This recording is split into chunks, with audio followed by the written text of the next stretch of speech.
All right, let's talk about transforming your morning energy. And no, I'm not going to tell you to just sleep longer. We're going to focus on how you wake up.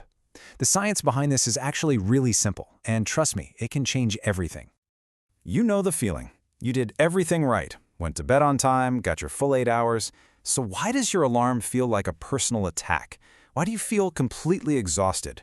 It's a super common problem, and believe it or not, there's a scientific reason for it. It's because we've all been sold this lie.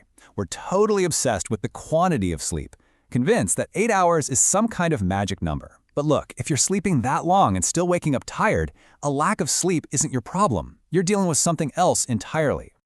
That feeling? It actually has a name: sleep inertia. It's that brain fog, that grogginess that just sticks with you for hours after you get out of bed.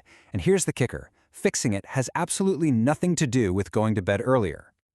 Okay, so let's get into the mechanics of why you feel so tired.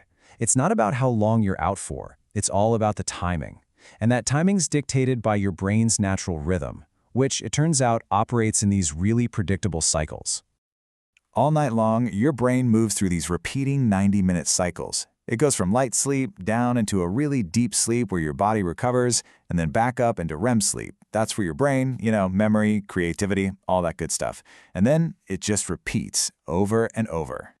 So here's the core problem. When your alarm clock jolts you awake while you're in that deep sleep phase, it is literally like ripping a computer's power cord straight out of the wall. Your brain is flooded with these things called delta waves and is completely offline. But if you wake up at the end of a cycle during light sleep, it's like a proper shutdown sequence. You're ready to go instantly.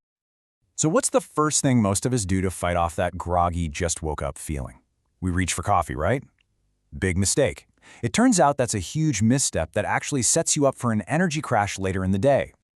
Caffeine stays in your system for a surprisingly long time. I mean, a half-life of 6 hours? That means a coffee at 4 p.m. is still kicking around in your system at 10 p.m. But what's even crazier is how that first cup in the morning is engineering your afternoon crash. Here's exactly how you create that dreaded afternoon crash. See, your body naturally produces a hormone called cortisol to wake you up, but drinking coffee immediately gets in the way of that. Even worse, caffeine works by blocking a chemical called adenosine. That's the stuff that makes you feel tired. It doesn't get rid of it, it just builds it up behind this dam. So what happens when that caffeine wears off around 2 p.m.? The dam breaks, and you get hit with a tidal wave of exhaustion. The fix is actually incredibly simple, but it does take a little discipline. Just wait 90 minutes after you wake up before you have that first coffee. Let your body's natural cortisol do its job first. Okay, let's put all this together. Here is your simple 3-step protocol to take control of your mornings and basically never wake up tired again. Step 1 is the absolute most important. You have to stop setting your alarm for a time that just sounds right, like 7 a.m. because it's a nice round number. Instead, you need to start thinking in 90-minute cycles. This is exactly why 8 hours of sleep can feel way worse than 7.5. 8 hours is about 5.5 cycles, which means your alarm is yanking you out of deep sleep. But 7.5 hours, that's exactly 5 full cycles. 9 hours, that's 6 full cycles. You will wake up feeling dramatically better with 30 minutes less sleep, just by getting the timing right. Okay, step 2. Before you even think about coffee, get some light in your eyes. Seriously, go outside for 5 or 10 minutes. That sunlight hits your eyes, it suppresses melatonin, and it resets your body's internal clock.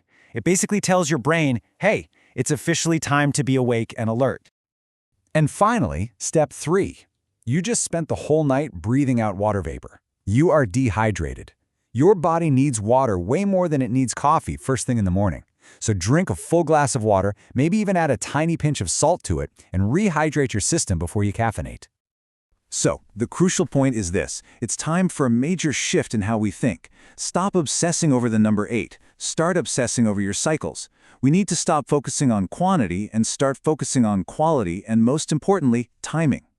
If you walk away with just one idea today, let it be this one. It's not about how long you sleep, it's about how you wake up. Mastering this single concept is the key to unlocking consistent, high-quality energy every single day. I want to leave you with a simple challenge. Forget everything else for a minute and just try this one thing. For the next 3 days, just delay your morning coffee by 90 minutes. That's it. Just see how your afternoon energy changes.